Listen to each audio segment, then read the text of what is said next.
Okay, Star Trek Episode 2, The Wrath of Khan. I watched the director's cut.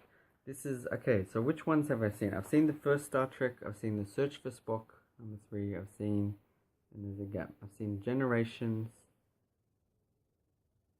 I've seen First Contact, and I've seen the new ones. I think that's about it. So this is maybe, anyway. So yeah, I liked it. I think this is one of the more highly regarded Star Trek ones. It's still kind of, it's amateurish though. It's not like, it's not like a great movie. I wanted it to be even better. I did enjoy it, you know. It's fun, but I don't think it's great. I don't think it's that special. I just thought, I got this impression like it was gonna be, yeah, I don't know, a bit more profound or a bit more original and interesting. It just seemed like kind of like, okay, the story seems pretty simple. It's like a long episode. I've never seen an episode of Star Trek actually. Also, I'm not trying to sound negative. There's nothing wrong with being a nerd or whatever that means. I don't. People have owned it. I've never liked the word nerd. I've never liked the connotation. I don't like being called a nerd. But to me, it seems much nerdier than Star Wars for some reason. Star Wars seems to apply to everyone. Like everyone can like it. It's fun. It's action and excitement, and it's for everybody. Star Trek seems much more like all these rules and like references to things, and you've got the Romulan race, and they're like this and that, and like I just feel like Star Wars didn't have that. It didn't need to explain. We don't need to know what a Wookiee is like. We just have Chewbacca. That's just what he's like, and just everyone's unique. And there aren't actually that many aliens in Star Wars. They're just a backdrop for the Cantina, whatever the place is. It Cantina Bar, and then it's a Cantina band, whatever. The Mos Eisley, that bar. Yeah, whereas I don't know, it just seems funny to me. I can't take it that seriously, and there's just the live long and prosper with the pointy ears. I never pointy ears is not so bad. You wouldn't be one of the want to be one of the characters that has the daily. I know Human Giant with Paul, what's his name? Anyway, they made fun of it with like a sketch where this guy decided to just get permanent plastic surgery or whatever to make him look like an alien, so he wouldn't need to sit hours and hours in makeup every day. Do you get what I'm saying? You know, in the TV show, there's often someone who has like a crazy face, and you just don't envy being them. I'd prefer to be one of the humans, or maybe humanoid with little pointy ears. That doesn't seem so bad. Anyway, I'm getting besides the point. Uh, yeah, it was fun overall. I don't like how they reuse footage from earlier movies. I think this has happened a few times with Star Trek. It's a massive pet peeve of mine. Make it an original movie. I think near the start, where they do the test, spoiler alert, um, I'm kind of spoiling it, I guess. It uses footage from the first film, I'm pretty sure. I did like Kirstie Alley, although it's funny, it's occurred to me, I don't know much stuff that she's in. Like, Look Who's Talking. But it's like she seems really famous compared to. I mean, she was in the show Cheers, but she seems famous compared to what she's actually been in. But I'm not trying to be mean. But I thought she was good in it. What else? I should get to Khan. It's kind of funny how he's got this tough chest, and people were saying it's prosthetic, but I think apparently it's real as far as I can tell. And he did push-ups and stuff, which is cool. Yeah, at first I wasn't that impressed by his character, but then he grew on me a bit, and I sort of saw, okay, he seems like a reasonable threat.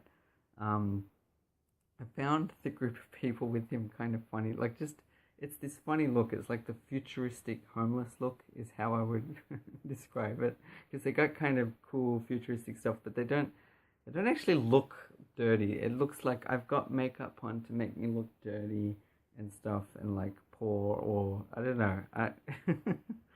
It makes me laugh. I didn't like, the little ear things, the little bugs. I didn't completely like that. I mean, it just seemed weird to me, and the close-ups were really obvious of these big prosthetic ears. And I also find it weird how, I shouldn't complain, this guy Chekhov has an accent. It's just sometimes it's off-putting if you have all these different people with different accents and things they say, and I don't know. I don't even know what my point is. It just seems distracting. I like actual characters where I get what they feel and what they're like, not just they look different or they talk differently. And I didn't feel like I had much of a feel of the characters overall. What I guess I do like is the overall look of the movie, the style. The directing wasn't overly great or distracting or anything to me, but actually the sincerity, I think, the fact that all these characters, even William Shatner, I like because he seems to take it seriously and care about it. I know people make fun of his acting. I don't know what we're gonna do. I don't know if that's very good. That's more what people do than what he's actually like.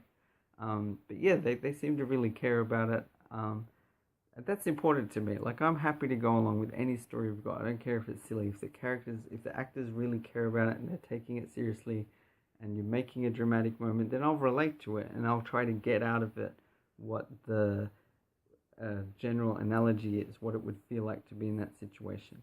I feel like it could have explained a bit better what happened when they marooned Khan. Like, I don't want to feel like I have to go back and watch some random episode just to get the context. Like, I got the basic idea, but they could have explained it better.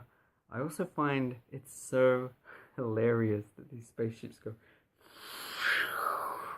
And, you know, I teach science and I try to, like, to me, maybe back in the day it didn't matter so much, but for some reason, Star Wars gets away with it, again, because of its tone. I think it's more fun and silly with Star Wars, whereas Star Trek always seems more technical and trying to sound scientific and dropping references. Like, it's so funny, they say, you know, you'll be remembered like, you know, Newton, Einstein, Surak. And it's like, whoa, who's Surak? Okay, come on.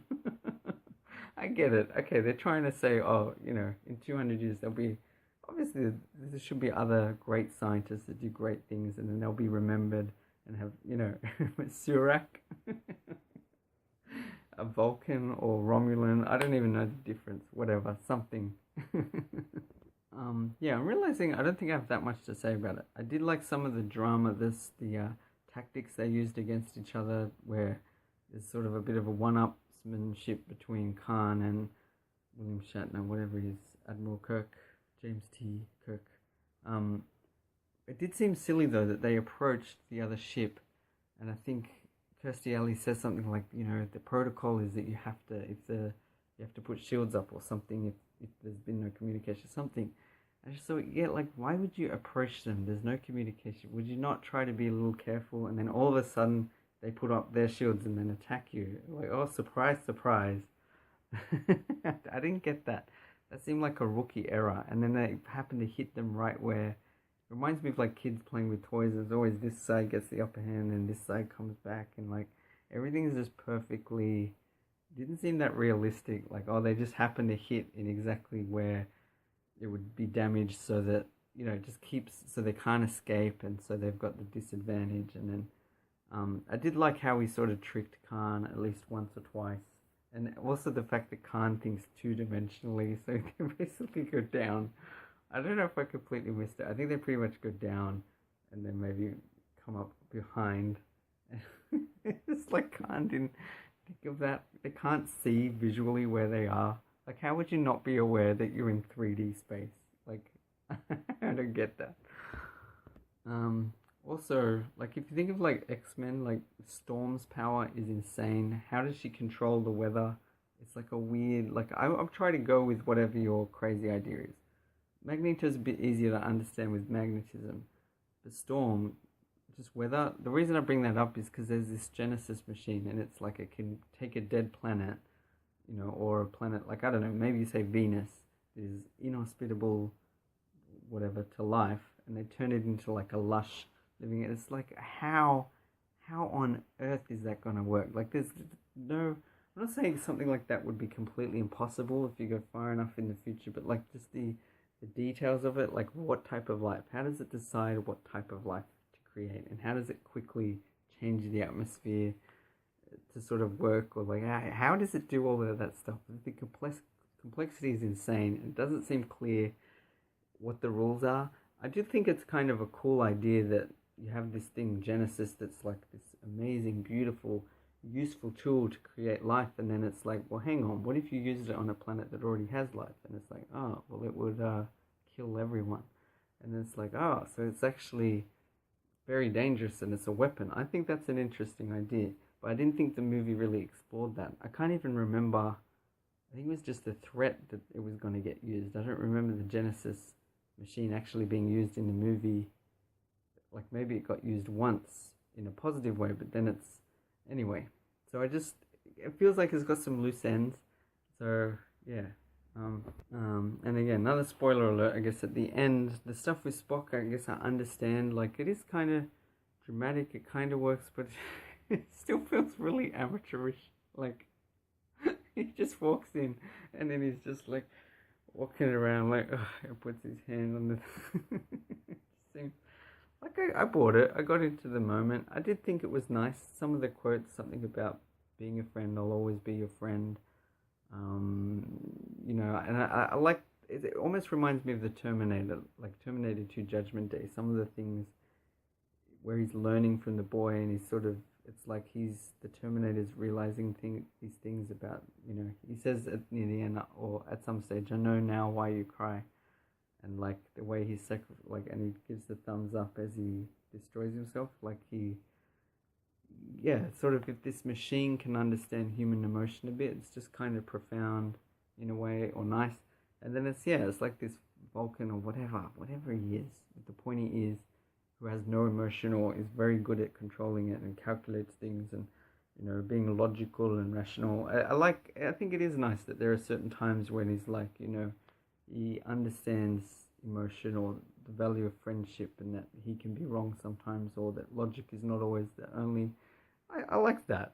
It still feels really, really, really nerdy. I can't think of anything more nerdy than Star Trek. Like, there's just something about it, but anyway, it's alright. So, I don't know. I don't think I have much else to say. I did enjoy it. It still feels amateurish and, like, childish in many ways. Kind of fun. Like, yeah, it kept me interested the whole time. It's almost more the style of it and the tone and the way the characters take it seriously, and it seems to have its own rules. Like, I'll go with whatever. Oh, okay, so the shields, we need to fix this before we can go to light speed or go to whatever warp drive and do this and that. Like, I can buy that, and okay, fine, there was this guy you marooned, and then there's these bugs that can like change your thoughts. That's fine. I just found it a bit weird and creepy with that, and then the way one of them kills himself and the other, it comes out. It's I guess you expect people to die, and it's hard for it to have weight, especially when they come back in the next movie and they're alive, like you rescue them. I guess that's why they made a whole movie about getting Spock again, because he had to sacrifice himself in this one. But it does take away from the drama of it in a way. But anyway, I don't think I have much else to say. I did enjoy it overall. To me, it's not great. It made me think though, Star Trek and James Bond seem a little bit similar in terms of their franchises. They've lasted a long time. You have a bit of a shift of, first you had the original cast with William Shatner, then you have like Patrick Stewart, and then you've got, I don't know, he's Captain Picard, right? Or something different. And then you've got the newer reboot with J.J. Abrams and all the lens flares and stuff. And just the fact that, Goldfinger is considered one of the best James Bond movies, and it was made early on, and Khan seems kind of similar, like the second movie, considered one of the best. And if you look at their ratings, they're similar. It's like most of them are about 6 point something, some 7 point something, 5 point something, and Bond is similar. Like, you're going to get sort of good special effects or a big sort of blockbuster movie to some degree, but there's certain rules of the genre or the series, but there's also like most of them are not that great, and there's just a couple that are considered quite good. And then there's like First Contact is considered very good. It's a bit like GoldenEye was like, that was pretty good at the time. So anyway, I'll leave it there. Thanks for watching. See you later.